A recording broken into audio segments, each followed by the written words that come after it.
Welcome back, YouTubers, to my channel of an everyday encounter known in our life and Galaxy. As you're fully aware, I was addressing to you the part 1 of the theory of the mind. What I was addressing about people thinking of the normal everyday people thinking that, you know, us autistics ain't empathetic enough to understand what goes on around us and our surroundings and whatnot. So talking about the definition term and just a little bit of a blurb here and there about my outtake about the theory of the mind. So this, another thing to do, this is the part 2, lack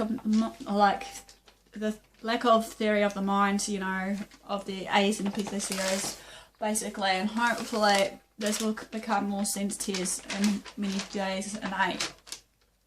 I find that despite our everyday struggles that we go through in our everyday lives, that some people are only there for the good or just for the bad, you know, times, you know, or vice versa. They're just there for the ride. You know, some of the people that I've come in my life circle pretty much have been sticking there for the good. But as I've learnt in the everyday, you know, as I said, basically also term of friendships has gone away. The term of everything that has been redefined of has been stripped out of the dictionary in my books, anyway, how I look at it. You know, it's like, I feel that people may think it's just more than just an effort for them to be there in that circle, being in the good or bad. It's like a tool for them that they should be there.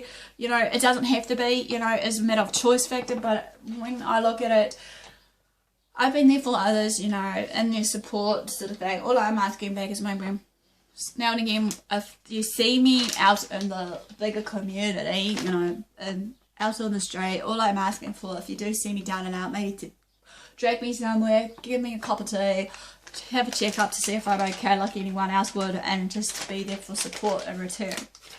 You know,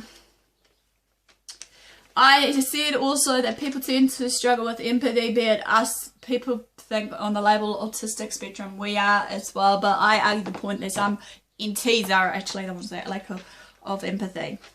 You know, or the lacking of the teaching from their parents how to go about actually, while they're young, you know, what to follow. Sometimes some things get looked at, doesn't get looked at properly, however, when the child is small, the parent being overprotective, however, and not being able to let their child to make their own mistakes or decisions regardless, to the point where parents may have made the same mistakes and they just probably don't feel for their child to repeat it. You know, or even to a degree for a child to get hurt in some form or another. Well, this is everyday life. What we go through, obviously, will tear us down, will, you know, make us whinge, howl, whatever, and get it. We need to just learn to a point where we're gonna go with this, you know. Sometimes I feel that some parents are overindulging their child and may even pull their child away from others to the point that they don't even know how to socialise or communicate and interact with others around them. When that tough gee's going for that someone in denial, they run away or hide away from their problems and not wanting to actually deal with them or face them head on. While growing up, I did have some or little support from others, including my parents and some other important people in my life. Pretty much what I'm thankful for. Anyway, even though I sometimes don't usually ask for help, because I was too stubborn, too prideful to ask for help when tough got going, until the point when I was done, and obviously when I was clinically diagnosed with depression, that's when I realised, oh, I need to get out of this black hole and ask for help, you know, and not stay in that little hole. You know, I believe that if any problem arises, it should probably solve quick, smart, with a snap of the fingers. While growing up, okay. Sometimes also when it came down to that pride factor of me asking for help, another emotion that was in the way was the word fear. Even though I know fear now hinders everything in our lives, regardless sort of thing of what goes down. Maybe for a reason, fear of basically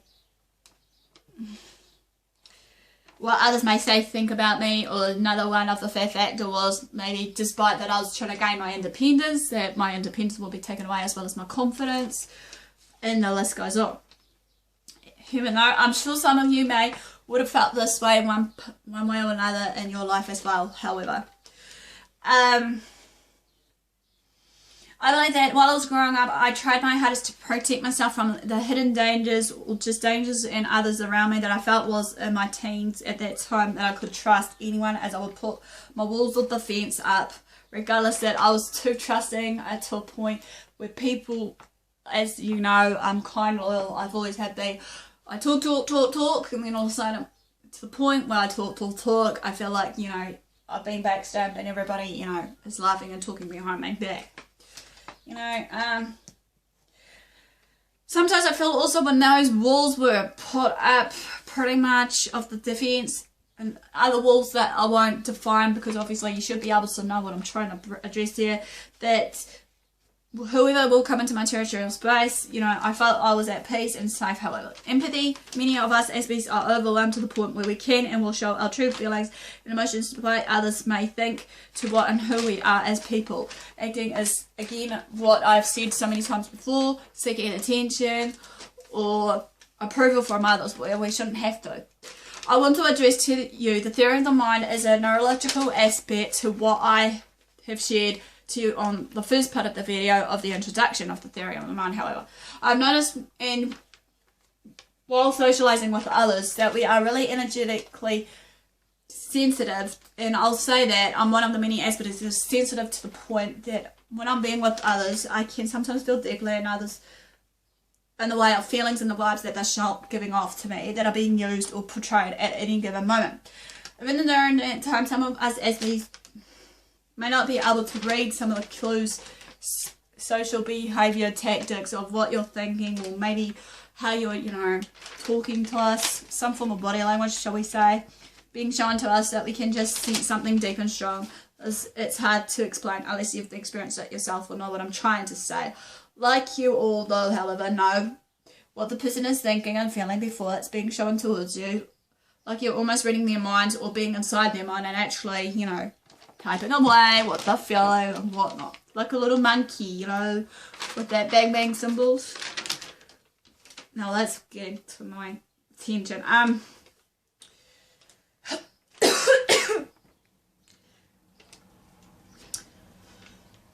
Excuse me.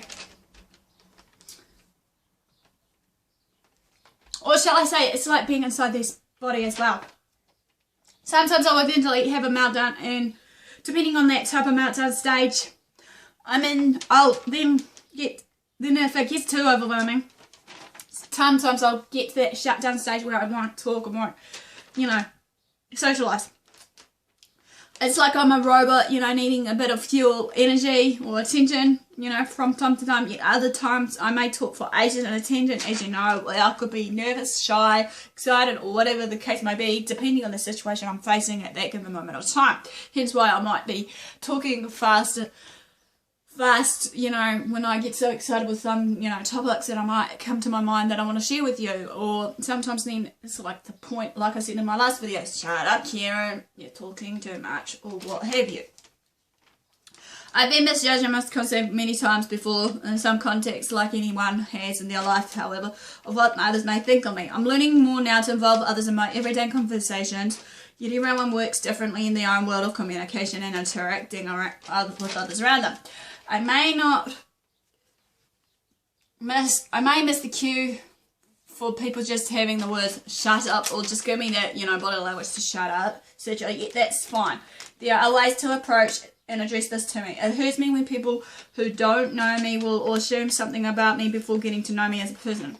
I love doing video blogs or writing my thoughts in a journal, as I don't have someone to give me a hard time as this is life. So therefore, basically, I feel that the journal's intact with me. I feel I'm not being judged or misconceived in it. I can just feel free to share out my emotions that way in my internal book of my journals. Well, this ends basically the lack of theory of the mind part 2 of the empathy series, of the AS series. Please give me the like, pretty much of the thumbs up, or just the like for support, and also basically comment below or even private message me on SB Answers All on Facebook. Follow me on Twitter, you know the drill. Basically subscribe to my channel, share my videos if you have to. So thanks for watching guys, and I'll see you soon.